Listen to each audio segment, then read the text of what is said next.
जरा एक पल के लिए सोचिए, जो फैसले हम लेते हैं, जो भावनाएं हम महसूस करते हैं, क्या वो वाकई में हमारी अपनी हैं या कहीं कोई और है जो पर्दे के पीछे से हमारी जिंदगी की डोर खींच रहा है?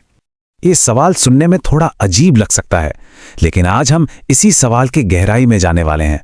हम सब मिलकर कंट्रोल के मनोविज्ञान की उस गहरी और कह सकते हैं अंधेरी दुनिया में उतरेंगे, जहां भावनाओं का खेल खेला जाता है।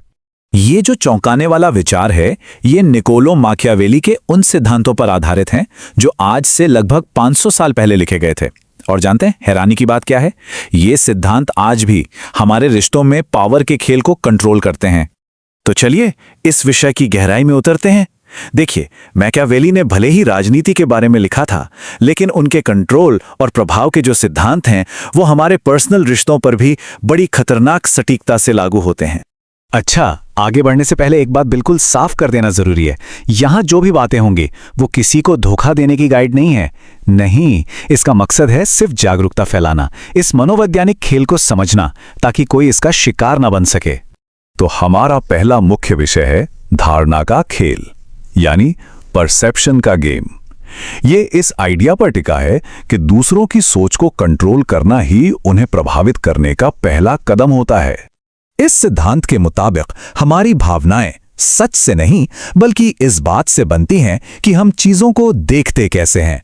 मतलब अगर कोई किसी के बारे में एक खास धारणा बना ले तो उसकी भावनाएं उसी धारणा के हिसाब से चलेंगी, फिर चाहे असलियत कुछ भी क्यों ना हो।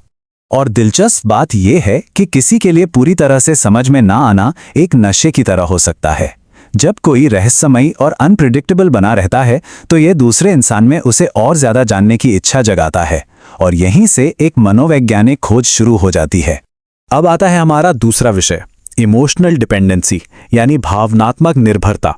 इसमें हम ये देखेंगे कि कैसे किसी को इमोशनली खुद पर निर्भर बनाया जा सकता है, ठीक एक लंगर की तरह जो जहाज को अपनी जगह पर रोके रखता है।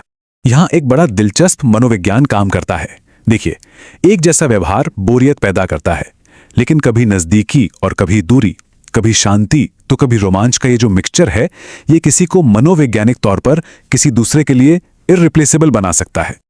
और ये सारी तरकीबें एक साथ काम करती हैं।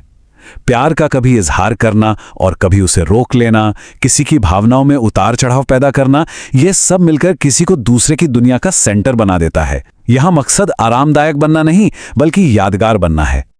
अब बात करते हैं तीसरे और सबसे अहम विषय की, बातचीत के फ्रेम को कंट्रोल करना, मतलब रिश्ते के नियम तय करना। ये कुछ ऐसा है जैसे किसी खेल के नियम तय कर दिए जाएं, लेकिन ये बताए बिना कि कोई खेल चल भी रहा है। असल में हर सामाजिक बातचीत, हर इंटरेक्शन एक खेल की तरह ही है जिसके अपने नियम होते हैं।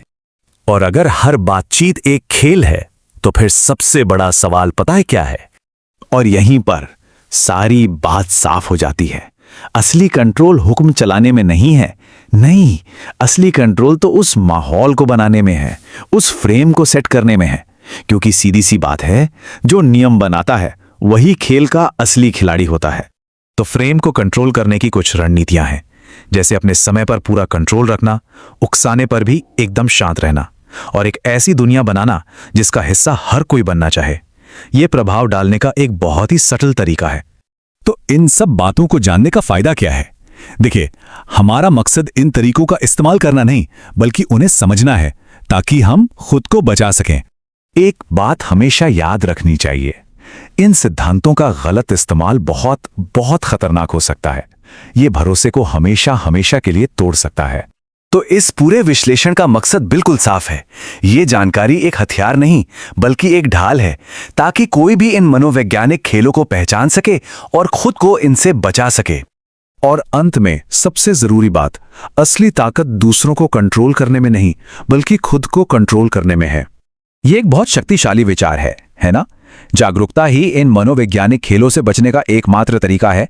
जब किसी को नियम पता होते हैं तो वो खेल में फंसता नहीं है, बल्कि उसे एक दर्शक की तरह देखता है। तो ये पूरा विश्लेषण हमें एक बहुत बड़े सवाल पर लाकर छोड़ देता है।